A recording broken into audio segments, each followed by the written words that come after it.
রূপা রানীর মুখ থেকে আসল সত্যি বের করে নিল গীতা। হ্যাঁ বন্ধুরা, গীতা এলএলবি সিরিয়ালের আজকের পর্বে আমরা দেখতে পাবো গীতা ভজনদের বস্তি থেকে তাড়া করে স্বস্তিককে নিয়ে পদ্মকে কারা মারতে এসেছিল সেই সিসিটিভি ফুটেজ দেখতে চলে যায়। তখন স্বপ্না দেবী গিনিকে সবকিছু ছেড়ে চলে আসতে দেখে বলে, এবার কি হবে রে গিনি? উত্তরে গিনি বলে, চিন্তা করো না মা, একজন আছে তো আমাদের সহায়, আমাদের ভরসা, আমাদের অহংকার, তোমার ছোট মেয়ে অ্যাডভোকেট গীতা এলএলবি। অন্যদিকে গীতা সিসিটিভি ফুটেজে ওই গুন্ডাটিকে দেখে স্বস্তিককে বলে, এই লোকটাকে ট্রেস করতে হবে, কে এই গুন্ডাটিকে পাঠিয়েছিল সেটা আমাদের জানতে হবে। তখনই গীতাকে একজন ফোন করে বলে, পদ্মরানীর কেস থেকে সরে যান, না হলে কিন্তু প্রাণে মরে যাবেন, আপনার লাশ খুঁজে পাওয়া যাবে না। এই বলে সে ফোন রেখে দেয়। তখন গীতাই কল রেকর্ডিং সহ সিসিটিভি ফুটেজ থেকে পাওয়া ওই গুন্ডাটির ফটো সোশ্যাল মিডিয়াতে আপলোড করতেই বড়বাবু গীতাকে ফোন করে। তখন গীতা বলে, কল রেকর্ডিংটা শুনেছেন আর লোকটার মুখটা দেখেছেন ভালো করে? হি ইজ দ্য কালপ্রিট, যাকে অ্যাপয়েন্ট করা হয়েছিল পদ্মরানী দাসকে খুন করার জন্য।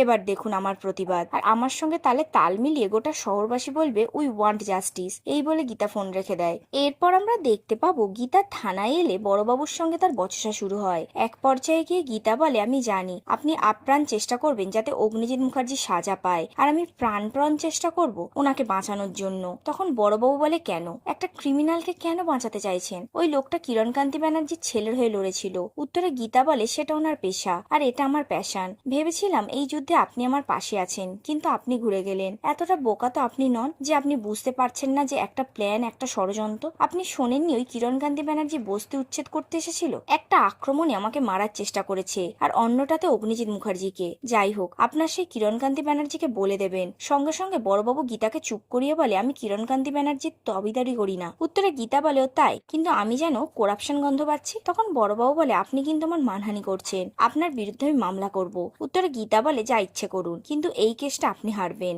আর হ্যাঁ, যদি পদ্মরানী দাসের কিছু হয়ে যায় তাহলে আমার মতো হাজারটা গীতাকে আপনি আপনার সামনে পাবেন। তাই আমি আপনাকে বলছি, পদ্মকে বাঁচানোর দায়িত্ব আপনার। এই বলে গীতা চলে যায়। অন্যদিকে রূপারানী দেবী কিরণকান্তি বাবুকে ফোন করে বলে, এখনো তো আমার অ্যাকাউন্টে টাকাটা ঢুকলো না, যদি 5 মিনিটের মধ্যে টাকা না ঢোকে তাহলে কিন্তু আমি থানায় গিয়ে সব সত্যি কথা বলে দেবো। এই কথা শুনে কিরণকান্তি বাবু প্রচন্ড রেগে যায়। তখনই সেখানে ভজন এসে রূপারানী দেবীর সঙ্গে কথা বলে ব্যাপারটাকে সামলে নেয়। আর এইদিকে কলোনি থেকে কেউ ফোন করে রূপারানী দেবীর কাছে একটি কাজের মেয়ে চেয়ে মোটা টাকার অফার দিলে রূপারানী দেবী সময় নষ্ট না করে কলোনিতে যায়। আর সেখানে গিয়ে গীতাকে দেখে সেখান থেকে পালানোর চেষ্টা করলে গীতা তাকে বাধা দিয়ে বলে, এইভাবে পালালে চলবে? একটা মেয়ে হয়ে অন্য একটা মেয়ের সর্বনাশ করতে আপনার লজ্জা করছে না? আর এখানেই আজকের পর্বটি শেষ হয়। গীতা এলএলবি সিরিয়ালের প্রতিদিনের আপডেট পেতে আমাদের চ্যানেলটিকে অবশ্যই সাবস্ক্রাইব করে রাখুন। ধন্যবাদ।